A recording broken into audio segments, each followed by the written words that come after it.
merupakan pelajar dari program Antropologi dan Sosiologi WA14 dan telah mengambil kursus SSY 2023 iaitu Budaya dan Etnisiti. Melalui kursus ini, kami telah menjalankan sebuah projek berkumpulan yang berkenaan dengan pengasuhan orang kurang upaya di Sarawak. Dalam video ini, kami akan menerangkan bagaimana pandemik COVID-19 mempengaruhi amalan penjagaan orang kurang upaya, pengalaman pengasuh dalam mengasuh orang kurang upaya dan aspek budaya penjagaan yang disignifikan kepada masyarakat. Seperti anda semua tahu, pengasuhan orang kurang upaya bukanlah suatu bidang pekerjaan yang dianggap mudah oleh masyarakat. Pada masa kini, sesetengah orang atau ahli keluarga tidak bersedia untuk memikul tanggungjawab dalam menjaga kanak-kanak orang tua, apatah lagi orang kurang upaya. Konsep pengasuhan. Pengasuhan bertujuan untuk mendorong pertumbuhan dan perkembangan anak yang optimum baik dari segi fizikal, mental dan sosial. Selain itu, penjagaan adalah proses interaksi berterusan antara ibu bapa dan anak-anak. Pengasuhan juga adalah proses sosialisasi iaitu sebagai proses interaksi di mana proses keibubapaan tidak dapat dipisahkan dari sosio-budaya di mana anak-anak dibesarkan. Terdapat beberapa pusat pengasuhan orang kurang upaya di Sarawak.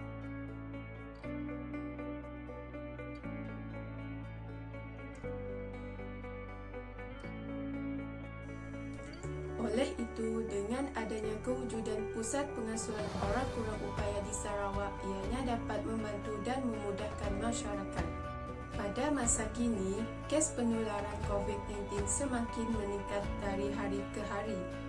Oleh yang demikian, sudah semestinya berlaku kesukaran dan memberi kesan terhadap pengasuh dalam menjaga mereka. Selepas pandemik COVID-19 melanda di seluruh dunia, amalan pengasuhan orang kurang upaya OKU di PDK telah terpengaruh dengan wabak tersebut dan perlu mengikut SOP yang telah dikeluarkan oleh kerajaan pada tahun lepas. Pengalaman pengasuh juga turut dipengaruhi kerana mereka mengharungi pelbagai cabaran yang lebih besar. Oleh itu, terdapat beberapa perubahan dalam aspek amalan pengasuhan di PDK dan isu pengasuhan berlaku semasa pandemik COVID-19 akan dibincangkan selanjutnya. Amalan pengasuhan di PDK sekarang telah berubah kerana SOP. Berdasarkan Panduan Pencegahan dan Kawalan Jangkitan COVID-19 di Pusat Pemulihan dalam Komuniti PDK, pengasuh PDK terpaksa menjalankan pengajaran secara online kepada ibu bapa untuk pemulihan pelatih OKU semasa berada di rumah. Kedua, pengasuh PDK perlu melakukan pembersihan dan disinfeksi secara menyeluruh di dalam dan di luar kawasan supaya berada dalam keadaan selamat dan bersih. Ketiga, pengasuh harus menggunakan panggilan telefon untuk membincangkan perihal pelatih dengan ibu bapa. Yang terakhir, pengasuh PDK harus melakukan menjaga sosial yang sesuai yang selamat sebelum melaksanakan aktiviti seperti muzik, menyanyi, bercerita dan senaman. Seterusnya, terdapat beberapa isu yang berkenaan dengan pengasuhan OKU sewaktu pandemik COVID-19. Menurut berita Instar, selepas SOP diperkenalkan, segelintir pengasuh PDK bertindak meletakkan OKU yang mengidap penyakit mental kronik ke dalam apartmen berpagar demi keselamatan OKU. Pada pendapat saya, hal ini disebabkan pengasuh PDK berasa risau jika OKU tidak dikurung. Mereka kemungkinan berisiko tinggi dijangkit COVID-19. Akhir sekali, kewangan ibu bapa terjejas kerana kehilangan pekerjaan menyebabkan wang mereka tak mencukupi untuk hantar mereka ke PDK.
masalah berkenaan budaya pengasuhan.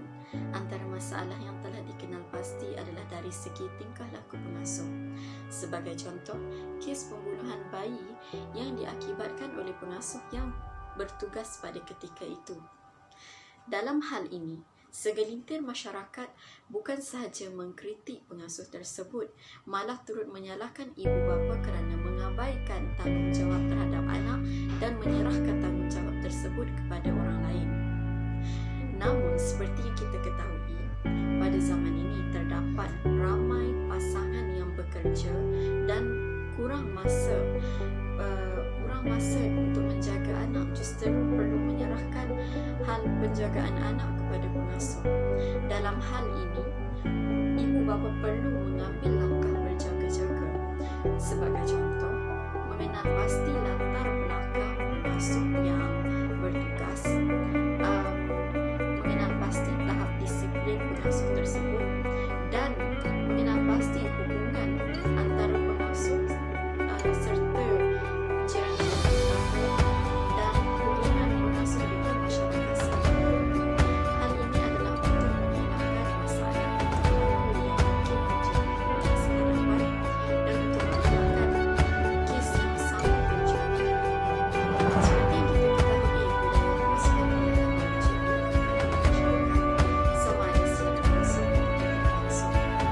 Budaya pengasuhan terdiri dari beberapa aspek, iaitu tingkah laku pengasuh, interaksi pengasuh, hubungan sosial antara pengasuh dan yang diasuh, serta pengaruh budaya dalam kalangan masyarakat tertentu. Aspek-aspek ini perlu dipertimbangkan dalam mengamalkan budaya pengasuhan.